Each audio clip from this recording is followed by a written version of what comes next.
আর এদের স্বাধীন করার জন্য যারা হাত হারিয়েছে, পা হারিয়েছে, চোখ হারিয়েছে, 5 তারিখে আমার কুষ্টিয়ায় আমার সামনে 14 জন মারা গেছে। আমি পরের দিন সকালে কয়েকজনকে বাড়িতে দেখতে গিয়েছিলাম যে কিভাবে চলছে দেখি। 2 মাস চলার মতো যা লাগে খাদ্য খোরাকি দিয়েছি।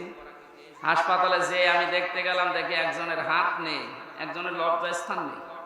এমন জায়গায় গুলি লাগিয়েছে, লজ্জাস্থান গিয়েছে, এই জায়গায় ঠেকিয়ে লাগিয়েছে গুলি, এই বুকে লাগিয়েছে গুলি। এই যে অসহায় মানুষগুলো চিৎকার করছে, হাড় ভেঙে চলে গেছে, 4-5টা হাড় একেবারে ভেঙে গেছে। এখানে কুষ্টিয়ায় হবে না, নিয়ে যাও যশোরে, যশোরে হবে না, নিয়ে যাও ঢাকায়, এভাবে দৌড়াচ্ছে। আমরা আহ্বান জানাবো এই মানুষগুলোর অবদান যেন আমরা অস্বীকার না করি। এই শয়তানদের টাকা পয়সাগুলো এখন সিজ করে এদের পরিবারকে দেওয়া দরকার। তাহলে অন্তত কিছু হলো মানবতা দেখানো হবে যে আল্লাহ আমাদেরকে কোরআনে কারিমের অনুষ্ঠানে এনে এখন ওপেন ভাবে কথা বলার সুযোগ দিয়ে দিলেন।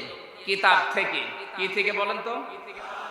আল্লাহ বলেন আপনি তাবলীগ করবেন কোরআনে, অথচ বিশ্বের দিকে আজ তাকান, কোরআনের তাবলীগ করতে গেলেই সমস্যা ছিল, আর বাংলাদেশে তো আরো বেশি ছিল। আমি কয়েকদিন আগে মালয়েশিয়া, সিঙ্গাপুর সহ কয়েকটা দেশ থেকে ঘুরে আসলাম। ওই সমস্ত দেশে তো, সিঙ্গাপুরে আমার মনে হয় 96% খ্রিস্টান আর বৌদ্ধ, মুসলমান 4%। ওখানে তো কোরআনের কথা বলতে নিষেধ নেই। আর এখানে 96% আমরা মুসলমান বাস করতাম, এরপরও কিতাব থেকে কথা বলতে গেলেই বাধা। হ্যাঁ, আপনি বাবার জীবনী বলেন, অসুবিধা নেই, বাবার জীবনী রংসং দিয়ে বলেন, কোনো অসুবিধা নেই। সে বাবা মরা হোক আর জিন্দা হোক, কথা বলতে গেলে বাধা দিত। কিসের কথা? আল্লাহ এই জন্য ইয়াসিমুকামিনান নাস দিয়েছেন। আমি জানি যে বাধা আসবে, বিভিন্ন সময় কোরআনের কথা বলতে বলতে গিয়ে বাধা এসেছে এবং আসবে। আপনাকে আমি আল্লাহ নিজে সাহায্য করব। ওই আল্লাহ এখন আর নেই। এখনো যদি সত্যি আমাদের ঈমান ওই পর্যায়ে পৌঁছি, আমরা কোরআনের তাবলীগ আরম্ভ করি, দল মত নির্বিশেষে সবাই, আল্লাহর সাহায্য এখনো দেখা সম্ভব। ইন্নাল্লাহা লা ইয়াহদিল কওমাল ফাসিকিন, ইন্নাল্লাহা লা ইয়াহদিল কওমাল কাফিরিন। আল্লাহ বলেন কাফের যারা সত্যকে জানার পরে গোপন করে রাখে, এরা হচ্ছে এক প্রকার কাফের। কাফের মানে গোপনকারী। কাফের মানে কি? এই জন্য মুসলমানদের ভেতরে অনেক নামধারী কাফের এখন আছে, যারা সত্যকে সত্য জানার পরও এখনো গোপন করছেন। ইহুদি খ্রিস্টানদের টাকা পয়সা খেয়ে সত্যটা বলতে চাচ্ছেন না, আপনি আর এক ধরনের কাফের। গত 2 দিন একটা ভিডিও দেখে খুব মন খারাপ হয়ে গেল। এই যে আহলে হাদিসের নামে এক ভাই, কি রফিক নাকি নাম যেন, কোথা থেকে লেখাপড়া করেছে আমি জানি না, অনেক বছর শহীদ আবু সাইদ, ও শহীদ হয়নি, ও নিজে আত্মহত্যা করেছে। হাজার হাজার মানুষ ওখানে যে উনি বুক পেতে দিল। আরে ভাই, বুক মানুষ এমনি পেতে দেয়? কত বড় কঠিন অবস্থায় ছিল এই মানুষগুলো, আপনি টের পাচ্ছেন? এই 17 বছর লক্ষ লক্ষ যুবকেরা লেখাপড়া করে ফার্স্ট ক্লাস ফার্স্ট, এরপরও কোটার কারণে, এই জালেমদের কারণে চাকরি পায় না। যারা 5 পয়েন্ট হয়ে চাকরি হয় না, 2 পয়েন্টে চাকরি হয়ে যাচ্ছে। গোপালগঞ্জের দৃশ্যগুলো দেখেননি? কি কারবার চলছিল! এই জালেমের সামনে নিজের জীবন দিয়ে জুলুম থেকে মুক্ত করার জন্য উনি জীবনটা দিল, আর আপনি এখন শহীদ বলতে রাজি না? কি আর একবার মরে দেখানো লাগবে?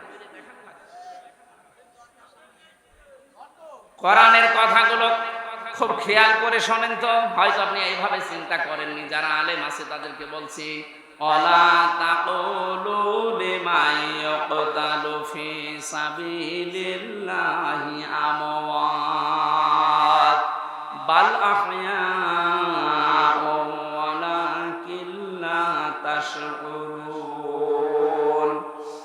সূরা বাকারা 154 নম্বর আয়াতে আছে, আল্লাহ বলেন কেউ এ কথা বলবি না। শুধু হামজা বলবি না তা না, শুধু ওই রফিককে আল্লাহ বলেন না ওই রফিক তুই বলবি না তা না, কেউ বলবি না এই কথা। ওয়ালা তাকুলু, বহু বচন। দুনিয়ায় কোনো মানুষ যেন এ কথা না বলে, লিমান ইয়াকতালু ফি সাবিলিল্লাহি আমওয়াত, যারা আমি আল্লাহর জন্য জীবন দিয়েছে এই মানুষগুলো মারা গেছে, কথা কেউ বলবি না। এ নোটিশ দিয়েছেন কে? কারণ কথা বলে মানুষ মানুষ কি দিয়ে? মুখ দিয়ে কথা বলে। এই জন্য আল্লাহ মুখের ওপরে নোটিশ দিলেন, কেউ বলবি না দুনিয়ায় এই কথা যে ওরা মারা গেছে। ওরা মারা যায়নি, বালা হায়াউন, বরং ওরা জিন্দা, জীবিত। ওয়ালাকিন লা তাশউরুন, কিন্তু তোরা টের পাস না। এই কথাটা আমি বানালাম। বলেন, শহীদ এই শব্দটা যে কত উঁচু শব্দ, কত দামি শব্দ, আপনি টের পাননি? তাই আপনি তো কোনা চেবেন, কোনার ভেতরে থাকেন। বলে আমরা কি কোরআনের কথা বলি না? আরে বেটা, কোরআনের কথা বলেছিল। শহীদ আল্লামা দেলাওয়ার হোসেন সাঈদী 13 বছর জেলখানায় কাটিয়েছে। কোরআনের কথা বলেছিল আমাদের ইমাম আবু হানিফা 8 বছর জেলখানায় কাটিয়েছে। কোরআনের কথা যারাই বলেছে তাদের জীবন পড়েন।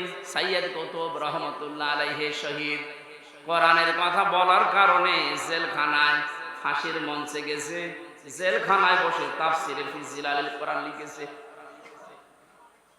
কোরআন একদিকে কথা বললে জালেমরা জেলে দিয়ে জুলুম করে, হত্যা করে, মেরে ফেলে। এই যে আল্লামা দেলাওয়ার হোসেন সাঈদীর নামের আগে আপনি শহীদ লিখেছেন, এটা খেলা করার জন্য না। কারণ অনেকেই বলছে উনি মারা গেছে। কে বলেছে মারা গেছে? ওনাকে মেরে ফেলা হয়েছে। উনি আমার পাশের ছেলে ছিল, উনি 1 নম্বরে, আমি 4 নম্বরে। ওদের সাথে একদিন দেখা হয়েছিল 10 মিনিটের জন্য। যেদিন ওনারে নিয়ে যায় আমি তো ওই সময় জানি না উনি মারা গেছে। পরের দিন সংবাদ পেলাম। পাশাপাশি জেলে, কিন্তু সংবাদের কোনো মাধ্যম নেই, কেউ বলেও না যে উনি মারা গেছে। পরের দিন পেপার আসলো, দেখলাম উনি মারা গেছে।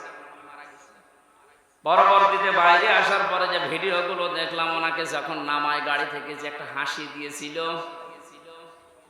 এই হাসি দেখেই বোঝা যাচ্ছে যে ওনাকে অবশ্যই মেরে ফেলা হয়েছে। এই সত্যটা প্রকাশ করার জন্য যে ডাক্তার দায়িত্বে ছিল কোলাঙ্গারে মোস্তফা জামানকে শুনিয়ে আসেন তো দেখি। এমনি সব বেরিয়ে যাবে। এই জন্য উনি মারা গেছে কথা জীবনও বলবেন না, ওনাকে মেরে ফেলা হয়েছে। ওই জেলের যখন দায়িত্বে ছিল জেলার সুপার, তারা এখন সব সত্য কথা বলে ফেলছে, কারণ ভয় এখন আর নেই।